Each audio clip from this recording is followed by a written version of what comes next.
Abu Bakr. And so many other incidents that take place. We have the story of Aisha. Again, Aisha radiallahu anha was with the Prophet sallallahu alaihi wasallam, and Sauda, and of course Sauda was the eldest of the wives of the Prophet, and Aisha is of course the youngest. And Sauda visited, and Aisha had cooked some food. Actually, it was a very what would be considered to be an expensive dish, because there was meat in it.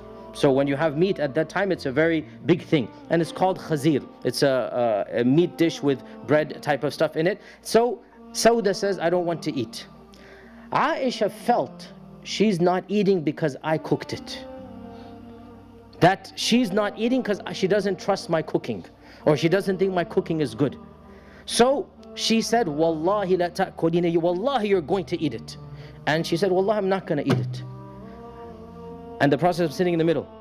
Aisha said, you're going to eat it, or I'm going to put it into your mouth. She's getting angry now. She feels insulted that you've come to my house, I'm cooking food for you, and you know, between the co-wives, maybe this is even more so than otherwise. So she feels something, tension, like, why aren't you eating? So Sauda says, I'm not going to eat. So Aisha literally takes some food and puts it on her mouth. Puts it on her mouth. And the Prophet ﷺ is not interfering. When this happens, Sauda loses her temper. And the Prophet ﷺ, he's sitting with his legs cross-legged, right? When he sees that Sauda is going to respond, he lifts one knee up and he says, go ahead, your turn now. So Sauda literally takes the food and puts it on Aisha's face in anger. And the Prophet ﷺ is laughing at what is going on. Now the point again is that he is allowing this humor. This is a part of life, it happens. This is the reality, that this type of relationship, again, our Prophet ﷺ is the ultimate role model. And of course, my all-time favorite story, and everybody loves this story when they hear it. It is such a sweet and beautiful story, and it demonstrates the perfection of the akhlaq of the Prophet ﷺ, is regarding that Sahabi who was actually not from Medina. He was a Bedouin. He didn't live in Medina. He was a Bedouin. He was from the A'rab, but he was of the righteous A'rab, and his name was Zahir. His name was Zahir, and he would come to Medina and always gift the Prophet ﷺ something, and the Prophet ﷺ would gift him back. They had a very good friendship together. But Zahir was mocked by the other people. The other people made fun of him. He was short, and they said he was ugly looking, and they said he was this and that. But the Prophet ﷺ didn't care about this. He liked him a lot. The Prophet ﷺ had a good relationship with him. One day the Prophet ﷺ is walking in the souq, and he sees Zahir, and he hasn't seen him for a long time. And Zahir has not yet come to the masjid. He has to sell some merchandise, then he's going to come to the masjid. So the Prophet ﷺ is pleasantly surprised that he is seeing Zahir. So he walks from behind Zahir, not informing him that he has seen him. And he's in the souq, everybody's buying and selling, saying, who's going to buy, who's going to purchase? In those days, everybody would have to scream, I have this, I have that, purchase this. So the Prophet ﷺ held on to him from the back. I mean, this is unbelievable when you think about it. He is Rasulullah sallallahu alaihi wasallam, and this is Zahir. You know, we tried our best, the scholars, myself, we tried our best to look up about Zahir. We only know 3 or 4 things about him. He's not one of the big famous Sahaba. He's not like Abu Bakr and Umar. He doesn't have a long history of qital and jihad. We don't know much about him. But for some reason, there's something in his akhlaq, something in him. The Prophet ﷺ really loves Zahir. And so he held on to Zahir from behind, and he holds on to him like this. And then in the middle of the souq, he says, who is going to purchase this abd from me? You all get the double meaning, abd here. Who's going to purchase this abd? Now, of course, in the souq, the abd here would mean a slave. But when he is saying it, it means the worshipper of Allah. And Zahir is a worshipper of Allah, right? Who's going to purchase this abd from me? This is what we would call a humorous prank. And it is our Prophet ﷺ doing it. Man yashtari hadha al-abd minni. And Zahir becomes angry. Who is this playing this prank? Who is that? Because, I mean, who wouldn't be irritated? Then he sees who it is. What happens? The narrator says, Zahir just melted and became limp, so that he could feel, his back could feel the skin of the Prophet ﷺ, and that he could get the barakah from the Prophet ﷺ as much as possible. Immediately he limped so that he could feel the blessed jasad of the Prophet ﷺ. And then he said, Ya Rasulullah, you want to sell me but I'm gonna come for a cheap price. What are you gonna get for me? Right? I'm gonna be, and the reason he's making fun of himself because the people say bad things about him. You know how sometimes cruel people are, and they would make fun of him for his expression or his facial features or whatever. They would say that he's not a handsome man, he's whatnot. And the Prophet ﷺ said, rather, you are very expensive in the eyes of Allah. إِنَّكَ عِنْدَ اللَّهِ لَغَالٍ. You are very expensive in the eyes of Allah. Now, this incident, if it doesn't humanize the Prophet, what will?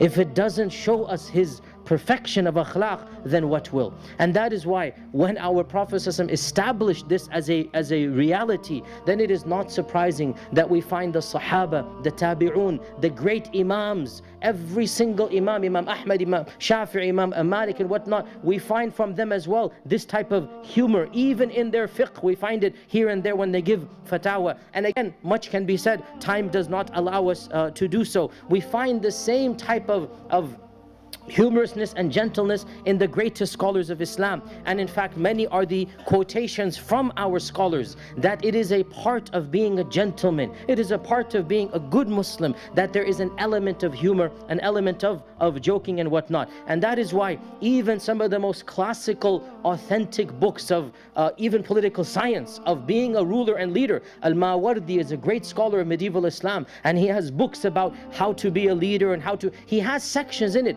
the etiquettes of joking. Ibn Hazm, Ibn Hibban, the great scholar of hadith, Ibn al-Jawzi, all of these scholars, they actually wrote treatises. In our times we would call them joke books. They didn't have the genre back then, but they said the stories of foolish people, or they said that incidents of humor. So they're having entire treatises. These are printed. I have most of them at home, by the way. They are printed, they are available. Great scholars, Ibn Hazm, Ibn al-Jawzi, Ibn Hibban, these are of the most authentic, serious scholars of Islam, but we see another side of theirs. And therefore, brothers and sisters, there is absolutely nothing wrong with being humorous, with being gentle, with being jokeful, but there are conditions. What are those conditions? Very quickly. Number one, there cannot be blatant lying. We are not allowed to lie or to deceive. And by lying, what we mean here is to say something that is an intentional lie. You invent a fabrication about Ahmed, about Mustafa, about Zainab, and you just say something that is completely untrue. And the person doesn't even realize that, and then you say, I was just kidding with you. No, it doesn't work that way. And by the way, as for the jokes that we say, the standard jokes, there was a man, or there was a rabbi, a priest, an imam, that type of stuff, it's not quite lying, because you know that it is a fable. So that's not covered in the hadith. But what we mean is you intentionally lie about somebody and the other person doesn't realize, and then you say, I was just joking. This is not allowed in our religion. As well, obviously it goes without saying that no joke can have anything that is haram inside of it, of backbiting, of slander, of lewdness, of vulgarity. This is not of the akhlaq of our religion. So we cannot have anything, and it goes without saying that nothing that is humorous can have something intrinsically haram in it.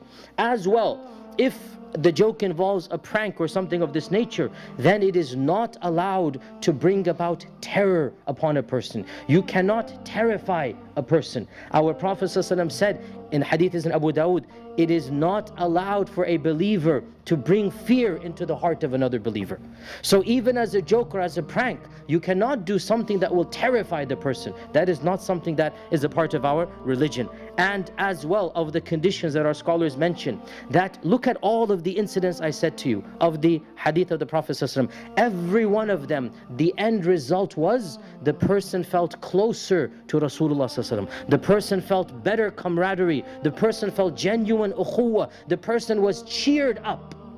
So if the joke offends, if the joke makes the person feel bad, if you have denigrated the person, then no, this isn't funny. And it is not something the Sharia allows. Jokes and humor should cheer people up, bring happiness to them, not make them feel bad. So once you've insulted somebody, don't say, it was only a joke. If the person feels insulted, you are at fault, not the other person. And at times it is possible that you say something and you intend it as a positive joke, but the person, you overestimated, you made a mistake, and the person is offended. In this situation, Islamically, it's your fault. you have to apologize. And don't say, oh, take a joke, brother. No, you're the one who went beyond the bounds and said something that was a gray area, and the other person was offended. So it is your responsibility to clear up that misunderstanding. And of the etiquettes as well, of being humorous and joking, is that it is done in the appropriate manner at the right time and place. To go to extremes, to go too much, is something that obviously goes against the etiquettes of Islam. Our Prophet ﷺ said, I warn you against excessive laughing. Laughing too much. And he didn't say, I warn you against laughing. Our Prophet ﷺ laughed. Excessive laughing, all the time, joking, laughing all the time. Because we have something serious to just the worship of Allah. Jokes, as the scholars say, and this is an Arabic tradition and an Arabic phrase and an English phrase. Jokes are like salt to one's food. This is in Arabic and in English. Jokes are like salt to one's food. You add it to the right amount, perfect. And this is the sunnah of the Prophet ﷺ. Humor has its place. When you go beyond the bounds, then you lose the respect of the people, and your status is demeaned, and you will end up offending people. So the Prophet ﷺ said, I warn you against excessive laughing, for excessive laughing makes the heart hard. And the final condition,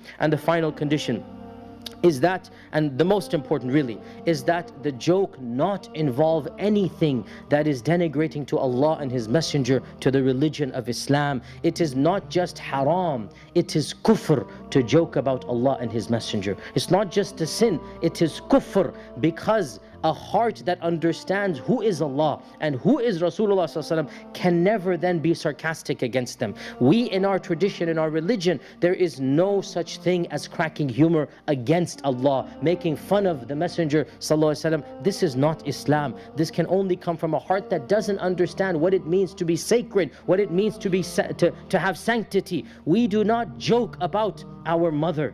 We do not joke about the kindness or the akhlaq or the purity of our mother. Wallahi, Allah and His Messenger deserve infinitely more respect and love than our parents do. There are things we do not joke about, and of them are that which is of the sha'air, of the main points of this religion. May Allah subhanahu wa ta'ala allow us all to follow in the beautiful footsteps, in the genuine humor, in the simple and the beautiful jokes of the Prophet ﷺ, and enjoy his company and his humor in the akhirah.